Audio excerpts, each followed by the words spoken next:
Hello everyone. Good afternoon. Hapon na. Ay gagawin kami dito sa garden.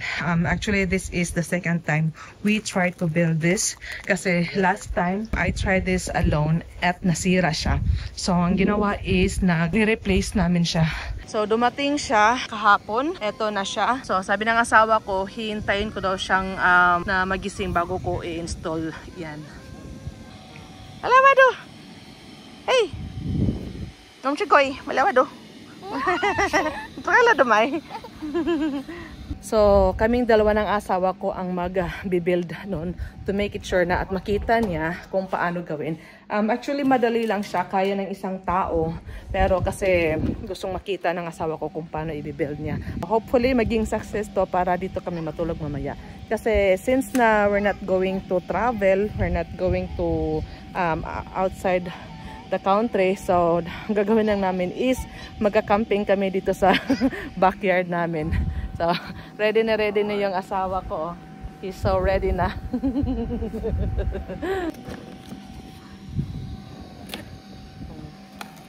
Super excited na yan siya. Yan. Woo woo woo woo woo woo.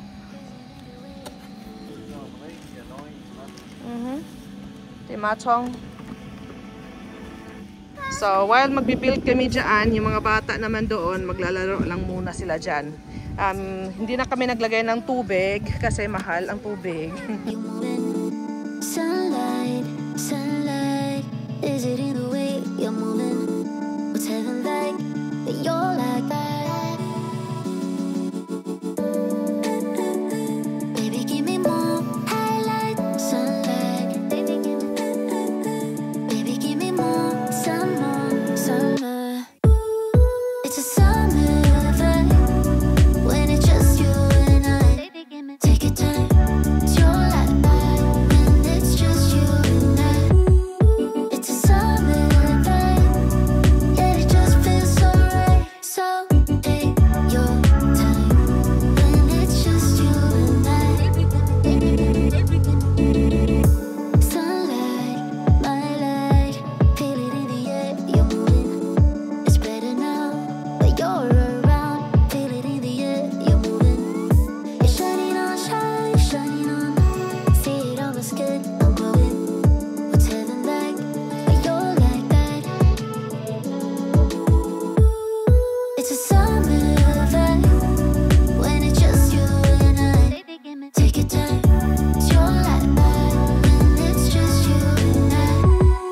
It's a summer vibe, yeah, it just feels so right. So take your time when it's just you and I.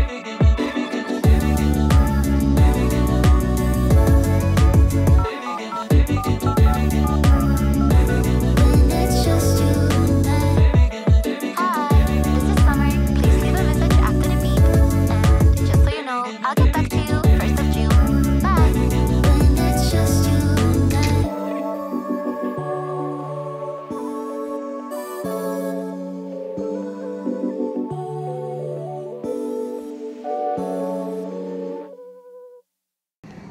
So ayan, natapos na namin yung tent.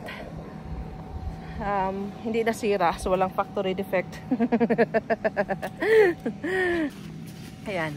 Si Alicia ready na. Bit-bit na niya yung pelo at saka yung blanket niya. Dito daw siya matutulog mamayang gabi. Din B, nakama in ha. Vicky, you wanna also sleep here tonight? Yeah? We will try na matulog dito sa tent mamayang gabi. Kami lang ng mga bata, si Alicia at saka Victoria. So we will see kung maging success. Excited na din ako. And we will see kung anong maging reaction dito sa mga bata. We've been kicked out from the house, so that's why we will be sleeping here from now on. My wife is not paying any rent for staying, so she can't stay there. Nothing is for free in this world. Oh, Rabi. Yabi, piana desina.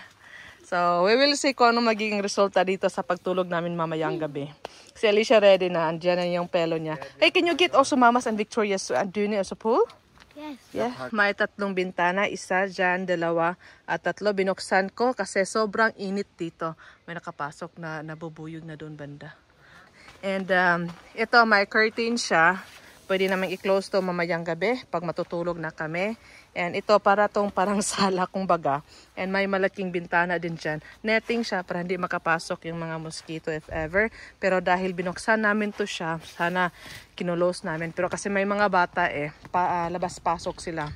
So for now, ito muna kasi natira-tripe lang namin. Diba ang ganda pagising mo, kitang-kita na yung bulaklak dyan banda. O diba?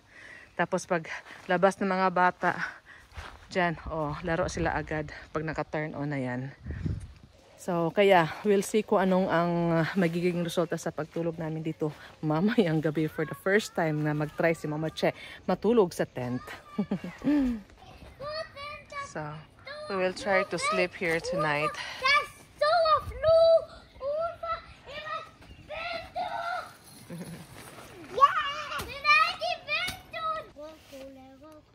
So, ayan, good morning. Kakatapos lang namin mag-breakfast dun sa labas. And success yung first camping camping namin dito sa labas ng bahay, sa backyard namin. At yung mga bata nakatulog sila actually. Nag-drop kami down to 12 degrees Celsius lang, hindi ganoon kalamig. Dito hindi din siya malamig. So tinatanong ko yung mga bata kung nilalamig ba sila. Sabi nila man hindi, sarap magtulog pag dito sa labas. Yung air ba na fresh air ang pumapasok. Tapos nakabukot ka lang sa sa habol ang tawag niyan. So, yeah, success. So, I think pag magbakasyon yung mga bata, baka dito sila matutulog. Ayan. So, yeah, that's all for today's video. Thank you for watching, everyone. See you next time. Bye-bye.